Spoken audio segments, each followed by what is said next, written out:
Kasus perdata gugatan perbuatan melawan hukum terhadap lahan berstatus sertifikat milik warga transmigrasi Swakarsa Mandiri Betikan Desa Jonggon Jaya dengan perusahaan modal asing PT Niaga Mas memasuki tahap sidang pemeriksaan setempat pada Jumat 17 Mei 2024. Sidang ini menghadirkan Hakim Pengadilan Tenggarong Arta Aryo Putranto didampingi panitera, para penggugat dan tergugat serta perwakilan agraria tata ruang Badan Pertanahan Nasional Kabupaten Kutai Kartanegara. Dalam pelaksanaannya, hakim bersama-sama melakukan pengecekan seluruh data pada objek sengketa di 5 titik lokasi yang dijadikan sampel dari 23 sertifikat tanah milik warga. Hakim Pengadilan Tenggarong Arta Aryo Putranto menjelaskan tujuan diadakannya sidang pemeriksaan setempat ini sebagai alat bukti dalam hukum acara perdata yang berpengaruh pada kekuatan pembuktiannya. Sidang pemeriksaan setempat namanya. Setempat itu sidang pemeriksaan lokasi, apakah yang dalam surat gugatan itu memang benar adanya atau tidak. Kita hanya melihat aja. Untuk yang dihadirkan dalam kegiatan seperti itu biasanya yang dihadirkan ini pihak-pihak yang berkaitan gitu, dari surat gugatan tersebut. Kalau untuk dari pengadilan sendiri, itu yang dihadirkan lengkap semua atau bagaimana? Ya, lengkap. Majelis dan panitera pengganti. Ya, lengkap. Kalau kelengkapan dokumen itu hak penggugat, itu namanya pembuktian dalam bukti surat.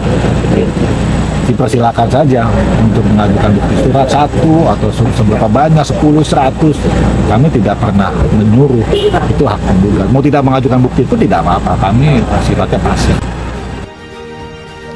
Sementara salah seorang perwakilan warga, Adi Irawan, bersama kuasa hukumnya menceritakan kronologis dugaan penyerobotan lahan milik warga yang sudah terjadi sejak tahun 2015 lalu namun belum memperoleh kejelasan. Dirinya berharap agar permasalahan ini dapat diselesaikan oleh pihak perusahaan dan lebih transparan terhadap warga setempat.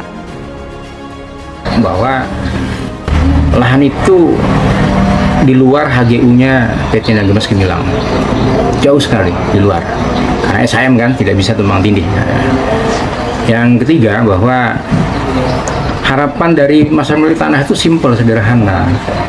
Tadi sampai Pak Nur Yasin juga, ya tinggal transparansi berapa biaya yang dimunculkan di sana, berapa hasilnya, profitnya berapa, itu tinggal sebenarnya dibagikan ke masyarakat, dan itu tidak akan muncul upaya hukum sebenarnya, tapi itu selalu digagalkan terus. Kami diundang sudah tak terhitung lagi, sudah mediasi itu sampai terakhir di Dinas Perkebunan, tapi itu tadi perusahaan tidak mau transparansi. Kalau jelas perusahaan tahu itu lahan warga dan statusnya SHM. Hal serupa diutarakan pula pihak Koperasi Sukamaju yang turut bekerja sama dengan PT Niaga Mas mengaku telah diputus sepihak oleh perusahaan dan dianggap tidak memenuhi persyaratan hukum. Kita mau semua. Kalau lahan itu memang tidak, kalau sertifikat ya memang betul sertifikat hak milik kan, hanya beberapa persen aja tanah-tanah R itu ada memang di situ. Kemudian di tengah perjalanan diputus memang posisi Sukamaju itu secara sepihak.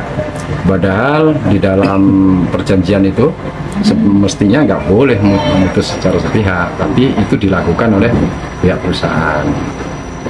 Hingga informasi ini dimuat, pihak perusahaan masih belum ada yang dapat dikonfirmasi. Terkait agenda persidangan akan kembali dilanjutkan pada hari Rabu 22 Mei 2024 dengan menghadirkan para saksi dari pihak penggugat. Budiman Nusantara Channel News melaporkan dari Kutai Kartanegara.